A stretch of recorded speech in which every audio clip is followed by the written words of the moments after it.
And that's what I think it comes down to. Is it's just, again, maybe even the perception. He's just not the first guy you think of about the top 10 guys that you would take immediately.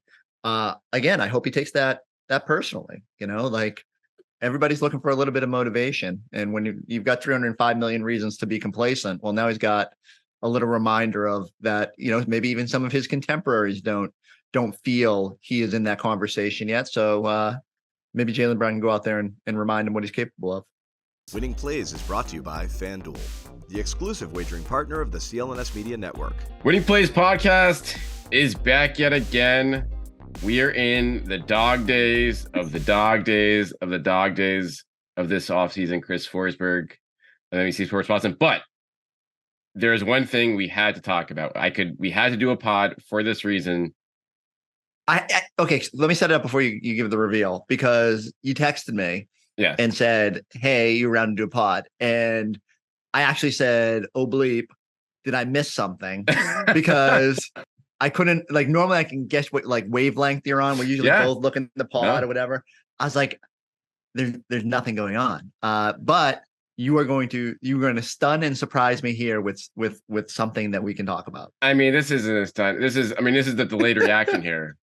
But the man needs his moment. We need to talk about Daniel Theis's FIBA World Cup. We have to. How did I not think that through? Taking down the Americans with a 21-point dominant performance and leading Germany. I mean, he only scored 2 points in the finals, but I don't care. He was there. That's the best player in that tournament, and we need to give the man his moment. I texted you in the aftermath and said we need to reevaluate the Theis for Malcolm Brogdon trade. We spent all last season saying what a landslide it was for Boston, and yet here it comes back to bite the U.S. in the behind. And you know what? Maybe it complicates our pipe dream of Daniel Theis being available at the waiver wire or whatnot. But yeah, that's man, Theis, man, I'm good for him, because he's always played really well in international play, but that stat line was crazy, and kind of neat to see him go out there and do that. Him, Dennis Schroeder, also and having Schroeder. Nice redemption. I mean, no one really cares about that around here. But and which Wagner did we have? Oh, you're right. Yeah. Not was it Mo? It had to be, right? Because Franz got drafted by the Magic, right? It's funny. Luke Cornett beat him out for the spot. Luke Cornett's still in Boston. Mo Wagner still, like, actually putting up solid numbers in Orlando, whatever it is, 3 years later. Yeah. So, Brad Stevens has typically pressed all the right buttons, but I think after FIBA, it is fair to take a step back and say, has Brad lost his fastball, if nothing else, to get us through a summer month podcast? All right. That's enough Theis talk, but we need to start off the gate there. I guess the one Celtics relevant storyline this week, Jayson Tatum, supposedly part of the LeBron James redemption tour, which is hilarious in terms of he's recruiting all these guys. It's all him. I don't really want to talk about the Tatum part of it. I actually just thought of this and just want to get your take on it. Jaylen Brown, not mentioned at all. The Supermax man as a candidate for the Olympics next summer. Yeah. How do we feel about that? So I will say it was a little bit when all the tweets started coming up, I just expected Jayson and Jaylen to both be part of that. They were both there, or part of the training camp and everything back when they had, I mean, what was it, 4 years ago when they had Kemba and Marcus as part of the training group and stuff like that. So, I mean, this sort of speaks to, I don't know, the whole maybe outside notion that where is Jaylen amidst the 15 best players in the world, or the NBA, or the American born players, whatever you want to call it. And it was a little surprising that his name wasn't at least thrown in there. I would suspect, they can't put everybody, and not everybody is going to play. So I wonder if he'll get an opportunity. But yeah, like if Jaylen continues to need any bit of motivation about his standing in the NBA, I think this is one of those things where you just sit there and go, oh, so LeBron didn't name drop me when he was telling everybody who was going overseas and, getting ready to avenge this group, which, I feel bad for this group, because I mean, at least they were willing to go over there. Right. We're the only country that seems like we pump the brakes and say we're not going to send our best guys. It doesn't matter, and it really matters to those guys. Like I keep saying to B-Rob, I cannot imagine how tough it was for Kristaps Porzingis to sit there with Latvia in the quarterfinals. I don't care if that, like, we both said it.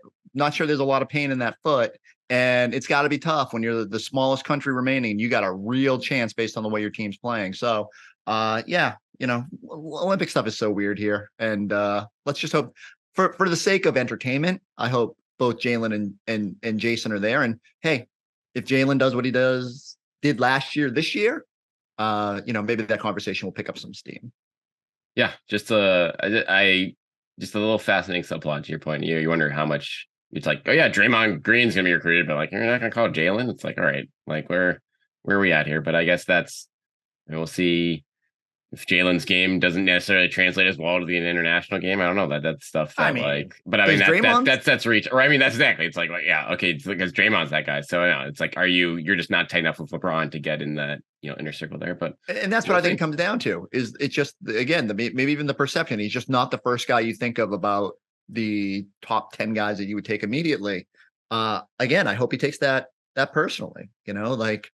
Everybody's looking for a little bit of motivation. And when you've got 305 million reasons to be complacent, well, now he's got a little reminder of that, maybe even some of his contemporaries don't feel he is in that conversation yet. So maybe Jaylen Brown can go out there and remind him what he's capable of. All right, let's take a break to hear from our sponsor, FanDuel. Snap into the action this NFL season with FanDuel, America's #1 sportsbook. Right now, new customers get $200 in bonus bets guaranteed when you place a $5 bet. That's $200 in bonus bets, win or lose. If you've been thinking about joining FanDuel, there's no better time to get in on the action. The app is easy to use. There's a wide range of betting options, including spreads, player props, over-unders, and much more. So visit FanDuel.com/Boston and kick off the NFL season. FanDuel, the official partner of the NFL.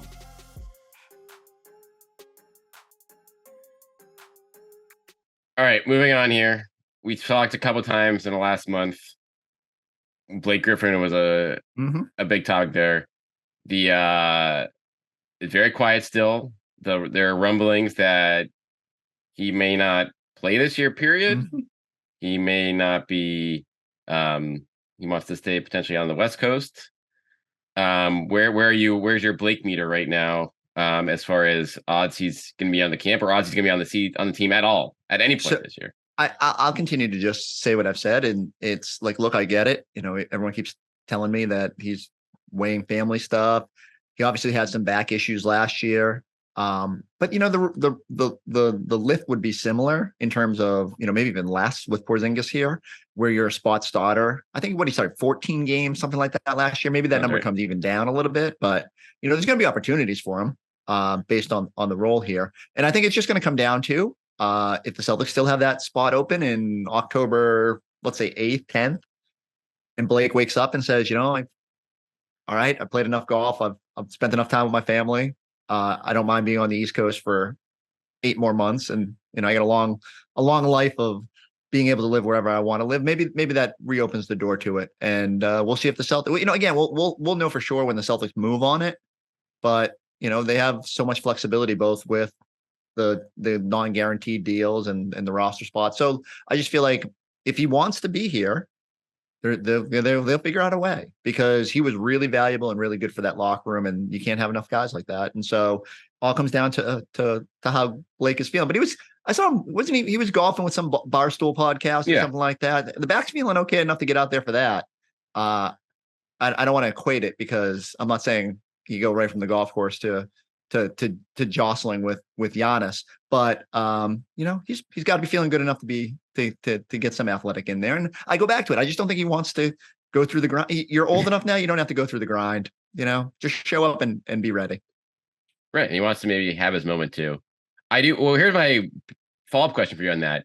Ooh. Say he's like, all right, yeah, I don't want to do the grind training camp. And guess what? I actually want to play like a 4-month season. Like I actually don't want to I want to sign when they need me, or like in the middle, or sign at the trade deadline and just be there for that final push. You're good at that. You're like, okay, let's just no, I mean, obviously there'll be 1,000 ways, and who knows what the roster looks like at that point, but would you like getting Blake halfway through the season as opposed to beginning of the year, like you fully much on board just as much then as it is now? I would think, the only reason I'd have to look at when the back-to-backs are, because you're going to need him Yeah, right. in those instances. And I know there's a couple early on, but I do think they're mostly backloaded in terms of, probably January to April, you have 9 of the 15 or something like that, depending on what happens in the in-season tournament and all that. I would think I also would like to have him there to nurture the bus one guys early on. Like Pritchard's going to probably play a bigger role. Sam Hauser, it would be helpful to have him there. But ultimately, if you just kind of ride into the year with this roster and nothing changes and you don't add another big man along the way, or you add a non-guaranteed big man and you have that flexibility on January 10th or whatever, I think I'd be okay with it. I think there's always going to be a spot warm for it. And look, part of me also would get it, because if Blake is just like, I want to go where there's I'm guaranteed another run at it. The worst thing he can do is sign with Boston, because of the way those veteran minimum contracts work. I think they can't cut him without it going against, they can't non-guarantee him. If I'm remembering that Yeah, right. if you sign him at that point in the year, then you're fully locked Well, in. not even like that point of the year. I'm just saying, even if they signed right now, I thought because I seem to remember writing last year based on the tax stuff. If he got cut, you don't get the savings that he gets. If the league doesn't. Oh pay his yeah, portion. he gets. Yeah, it's So not helpful. Yes. When every dollar matters for Boston, I think that's somewhat. I mean, it probably won't go into it because they could slide up to the second apron. It won't hurt them this year. And we've sort of talked about that, but I do wonder if you had to make the commitment now and then, heaven forbid, there's an injury or for whatever reason, Boston wasn't a contender. Now Blake's like, oh man. So maybe he just wants to see the first month of the season, get to Christmas, figure it out. I don't know. I do suspect that he'll find himself the best possible situation and he'll be good for that team. And on that note, for just wrapping up training camp in general, we're 2 weeks out, nothing. Again, they still have open I think 3 or 4 slots to fill up for training camp between 2 ways, and just guys competing for the 15th slot or just being guys that are going to be heading up to the main Celtics for the season. But I still think we've had a lot of years now recently where there hasn't been a ton of intrigue in camp. I think this is going to be a really interesting camp. Yeah. A, with the guys that are here, and B, the guys that are going to be cut around the NBA, because there's a lot of teams that have to trim down 1 or 2. We're already starting to see campaign being cut, random guys. You're oh yeah, could use that guy or could use a random big here or there. So in your mind, how much hold on. Let's start with that though. If campaign was making $0.3 million less and fit into that Grant Williams, I looked at that the other day. Yeah, I did the same thing, and I think there's I think there was $100,000 flexibility, so it's really not that far off. But once it's a penny over, it doesn't matter. Would you have thought about that if I had a Malcolm Brogdon trade lined up for the Clippers? Right. Yeah. But if you go into the year presupposing that you're going to have to visit that Malcolm Brogdon thing, would you just get ahead of it and deal with the logjam before that, or would you just wait until you had to? I would probably wait on I don't think campaign is good. He's probably as good of the caliber you're going to get, but not good enough to take that TPE now. And I guess in my mind, it's all right, if the Spurs are waiving him, then there's literally no trade market for this guy, at least that they're, there it might be, but they're obviously not willing to take back money or whatever. Yep. The Spurs are weird in general in terms of how they handle this stuff. But yeah, it is. I wrote about him the other day of being it's probably, he's not going to come here as is right now on a veterans minimum, because I think he probably can get a better chance elsewhere, but he's going to be in Miami.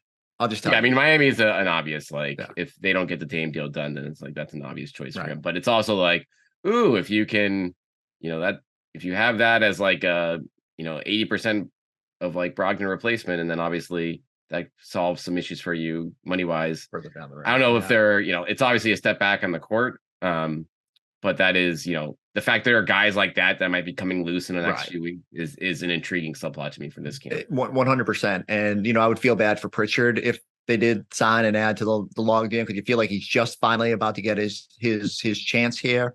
And I'll admit, you go back to what you said about camp intrigue. I really want to see Peyton Pritchard in a bigger role.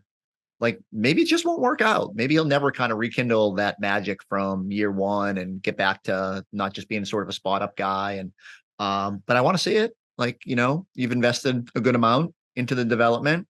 If you're like me, I was playing the little Celtics guy showing up early to camp video and trying to find like anything interesting about it, and watching Sam Cassell doing the little showing him how to like drive the ball. That got me a little like, ooh, okay. There's a whole bunch of point guards. How many guys were in that video? What was your count? What was your official count on that? So let's see. 6? Svi, Pritchard, Banton. Yeah, I think Robb, Al, Hauser. So, I mean, we're up at over half the roster, right? Luke. Yeah, So that's a pretty good number for early September. Yeah. That's somewhat intriguing that, because a lot of those veteran guys don't have to report this early. And, guys like Tatum and Brown can continue to do their travels and do their thing. But a good sign. I would suspect that Porzingis is probably close behind after a little rest after the Latvia stuff, and I wonder it should be bubbling up. To get back, because I think you made a great point. Like, I am intrigued just in camp in general, and I do think we've had years where Javonte Green versus Taco Fall or whatever the end of the roster decision is, and they haven't always tipped probably the best way, but with the guys on non-guaranteed deals, there's just a lot of motivation for Svi and Banton and these types to really have to kind of show they can do something. And just like you said, I think there's going to be a lot of turnover around the league, and guys on deals that just, if teams are saying, do we really want to pay this money? Especially if they're non-guaranteed, or it's gonna put a better pool out there for you to choose from. That's why I don't think the Celtics are rushing to fill anything up or to sign guys to guaranteed deals. And, maybe Svi gets here and he says, I'm not winning this role, and says, I'm going to just go take that overseas money and go join on the fly wherever he was going before. So, I am secretly intrigued by camp and some of these end of the roster battles, even if like ultimately it just hinges on Jayson, Jaylen, and Porzingis being healthy. So, and Robb and all that. So, but I am intrigued by camp for a change. If only we were going someplace nice, like every other team in the league. Ever wish you could navigate the betting field with the confidence of a pro? Enter OddsR. They're not a sports book, but they're the sports betting advisor you always needed. It's like having a playbook for smarter bets right in your pocket. I've been absolutely loving the experience, and I think you will too. Especially since Celtics All Access listeners get a 30-day free trial. Elevate your game day and join the smart betting revolution. Go get it at oddsr.com/Celtics. That's oddsr.com/Celtics. I mean, there's nothing quite like Brighton this time of year, so I don't know what you're referring to there. Hey guys, here's how we're gonna ramp up for 9 months at the Auerbach Center. 9 days at the hour, or not even, because we jump into preseason games pretty quickly. I'll give you one topic, because this was the only thing I could think of to podcast about was, Giannis had his comments on Sure. Where do you land on like what happens? Like what if he does become available? You can't trade Jaylen for a year. Sure. But you kind of want to be in that conversation. Are you tripping all over yourself to make something happen if it does get to the point where he's just like, yeah, it's not, because I don't think it's going to happen anytime soon. No, I think that's like probably like a 2025 conversation. Yeah. If they like stumble out this year, he doesn't sign the extension next summer, and then they have to be like, okay, what are we proactive? doing? Yeah. The problem is, I think for the Celtics, for any of those like 2 year down the roads, like whether it's the Embiid or like whenever the next like super duper star, that like I just don't think they have the capital to get any of those like super duper, because you like all these teams that have stockpiled all these draft picks for years, and some of them are small market teams like OKC, but like Danny's got a freaking like cupboard full of them. The Knicks have a ton of picks, and so all these teams like it's interesting. Unless some team really likes Jaylen like in a couple years, and the Celtics have not done anything there. But no, it is good. It is like it does start.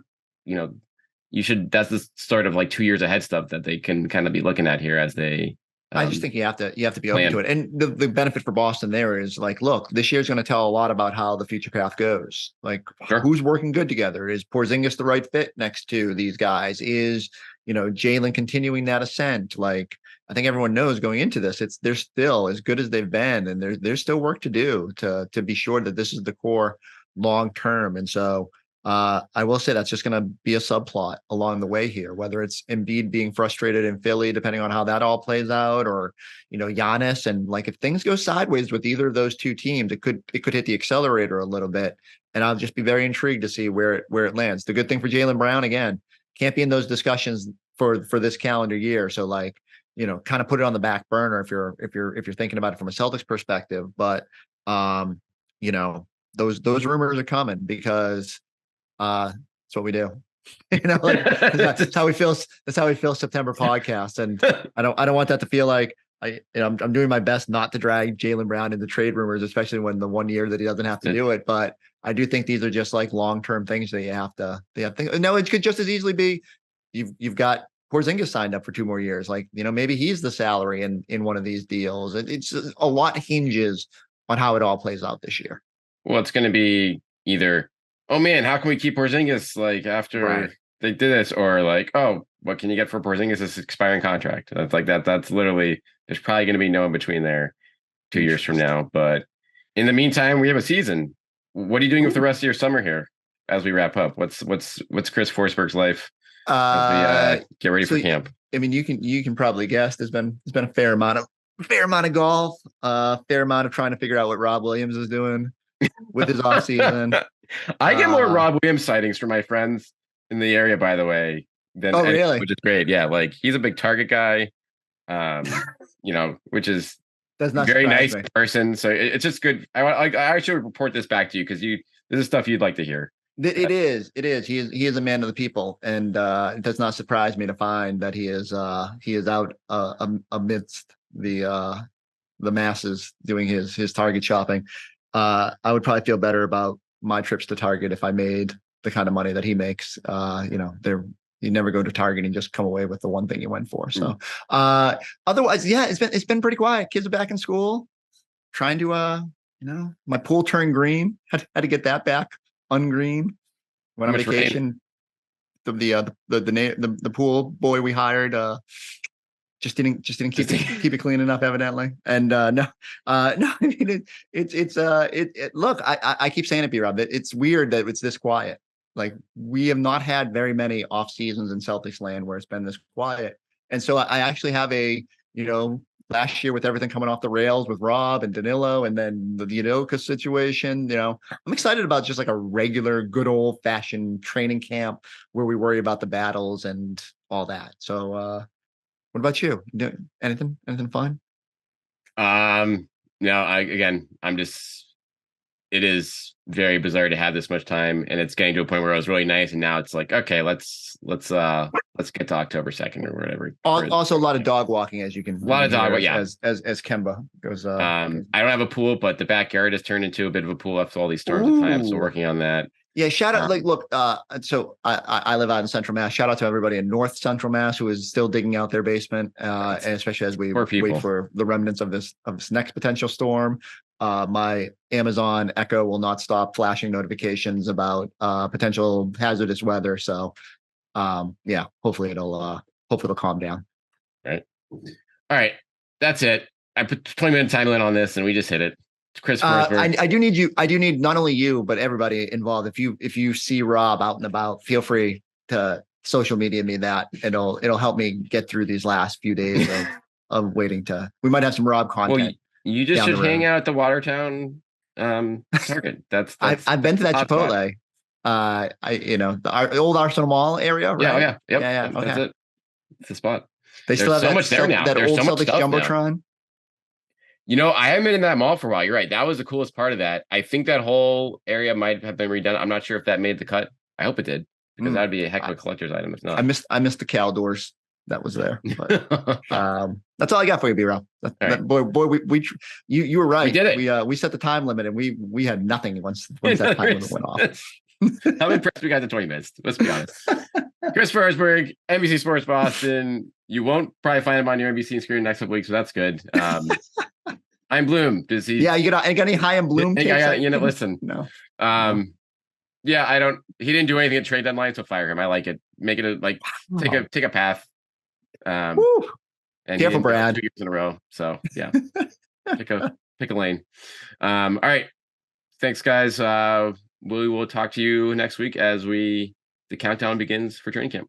The CLNS Media Network is powered by FanDuel. Sign up at FanDuel.com/Boston and get in on the action with $200 in bonus bets guaranteed.